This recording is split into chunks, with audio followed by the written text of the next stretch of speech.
Welcome to another episode of Franky D Crafter. This week, we'll be working with Super Sculpey, 10-year-old Super Sculpey.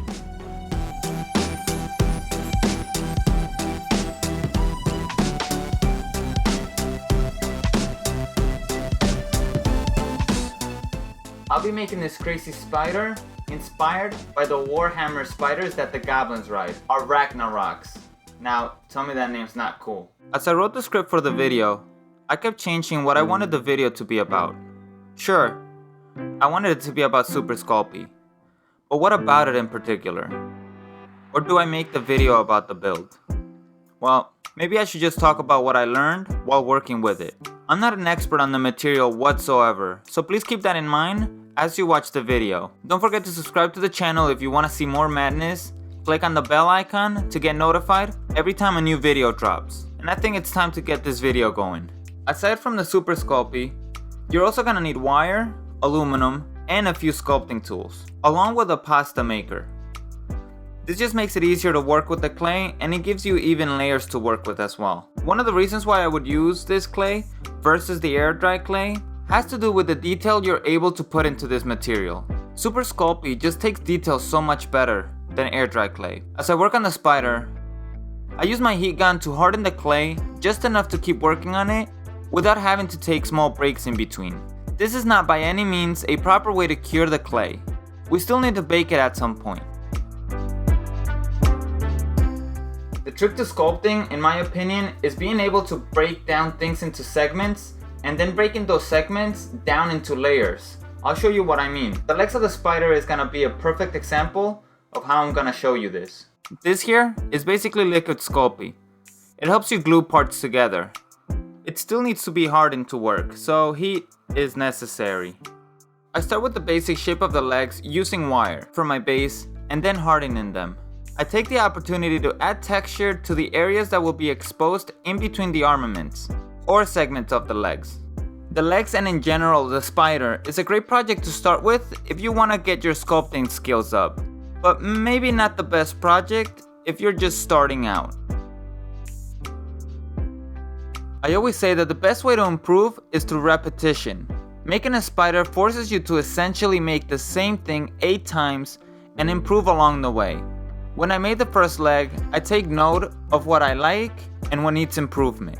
It helps that I'm not a perfectionist. There will be slight differences between the legs as you improve. I plan to make sure I don't have many smooth surfaces. I'm planning on utilizing my tools to make sure I add as much texture as possible. And I'll be sure to echo those textures throughout the whole body of the spider to make it look wholesome. The spikes on the spider are a tricky thing. It's one thing if I was planning to have this just be a display piece, but this is gonna be a monster that's gonna be moved around my table a lot. I make small spikes and glue them using the liquid Sculpey. This is the only part I'm skeptical about. I feel like the spikes are very likely to break off. Maybe these details are better off done with a better material. More on that later. We'll see how they turn out.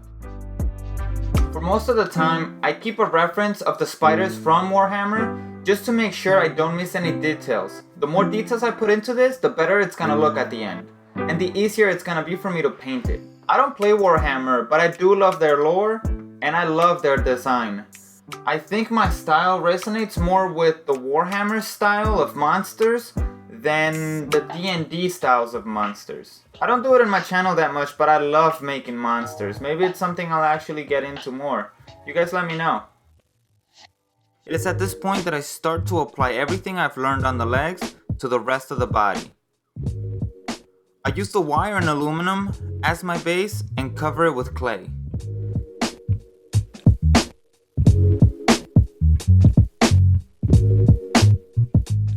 Then I start texturing using the same tricks I learned while working on the legs.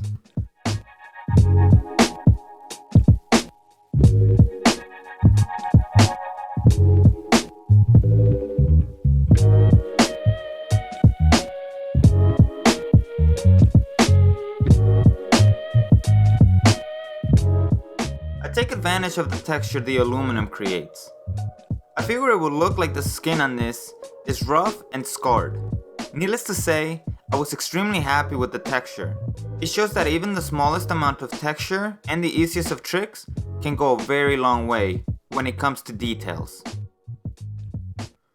We finally get to the face of the spider. I start out with the horns. This is where being able to break things into segments and shapes comes into fruition.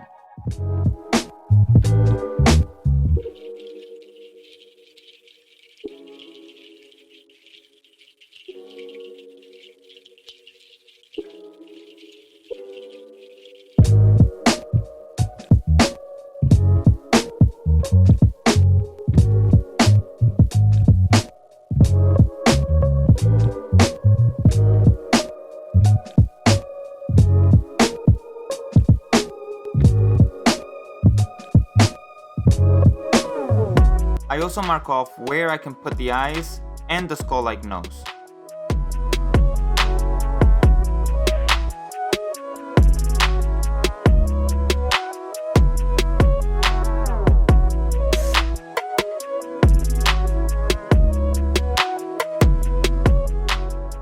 I add my clay in layers, and this is where all those reference pictures come into play. I spend as much time looking at the pictures as I do sculpting. I might actually spend more time looking than sculpting actually. I can teach you how to sculpt, but first, you must learn how to look.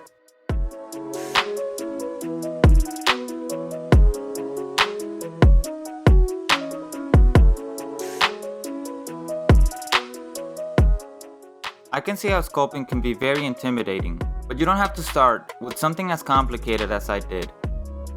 This was just my way to jump into the deep end and relearn how to work with this material. It's just best to take your time and start somewhere where you're comfortable. One of the reasons why I like sculpting slimes from Dragon Quest is because I feel like you can't get simpler than that. The effort it takes to make slimes is nothing. When you fail, the fall is a lot lighter than when you fail making something like this. But this works for me. I don't mind failing, not anymore. And trust me, there were a few failures in this build that I'll address at the end of the video.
If you're having issues sculpting, don't get frustrated.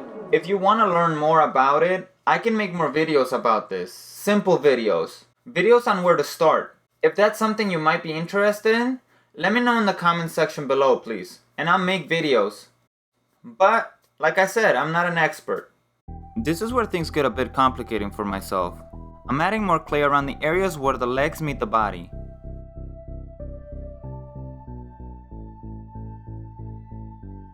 I make indentations where the legs will go.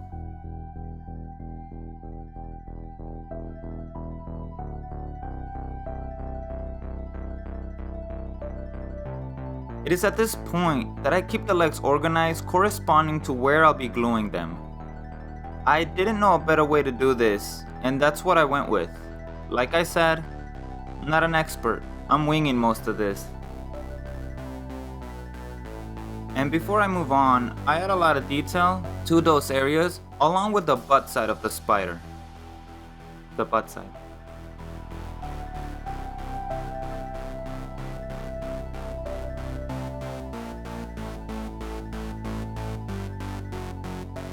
I should have used aluminum here, I don't know what the hell I was thinking.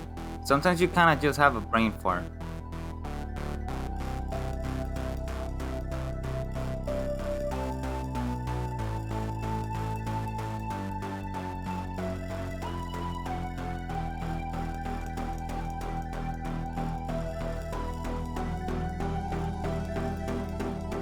I love this final steps where things are coming to an end.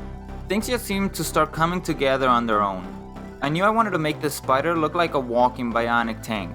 Well, without the cannon part, I guess. I wanted to add some segments that looked layered. I know from drawing that adding areas like this just give me the opportunity to add extreme contrasts. I'll point out what I mean when I'm painting it.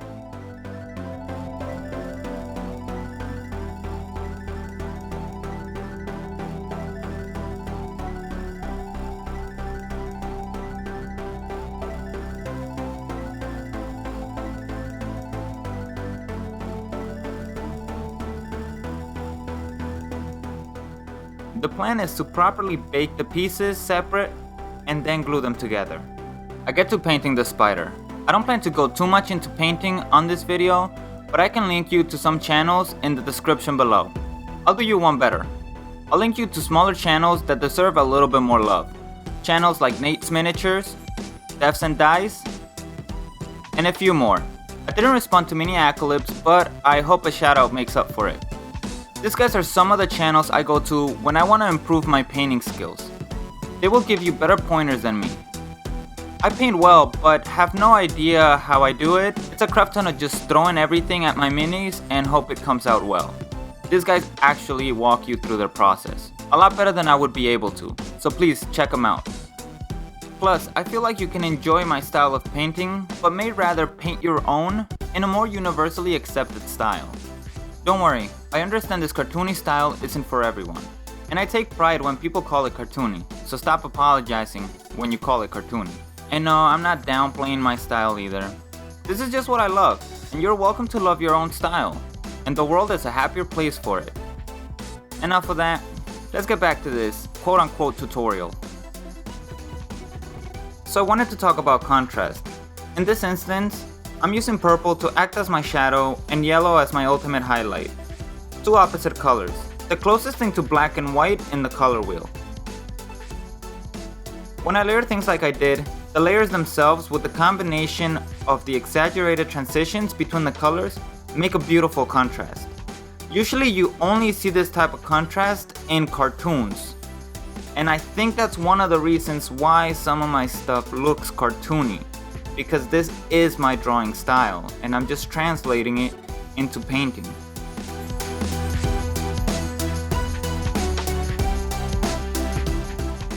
I use E6000 to get everything glued together. This step was not as elegantly done as I would have liked it to be, but I got the job done. Propping up the spider one last time. I only had one leg not touch the ground, but it added a sense of motion that I really enjoyed. Happy accidents.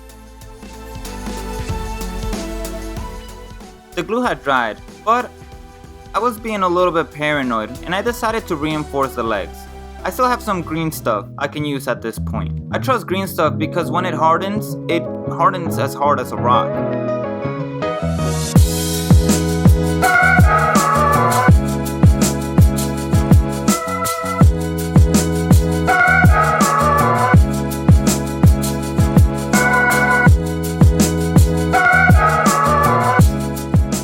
With so many options for sculpting for our hobby, would I recommend Super Sculpey?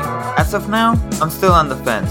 Super Sculpey does hold detailed a lot better than air dry clay. As a matter of fact, better than most clays. But this is slightly more expensive, not to mention the extra steps of baking the clay. There's always the hard question I ask myself as an artist. A question I don't always want the answer to. Is what I'm doing necessary, knowing that there are 3D printers out there? doing the same job faster and cheaper? Well, yes, but that's also why I didn't just copy and paste a model that was already out there.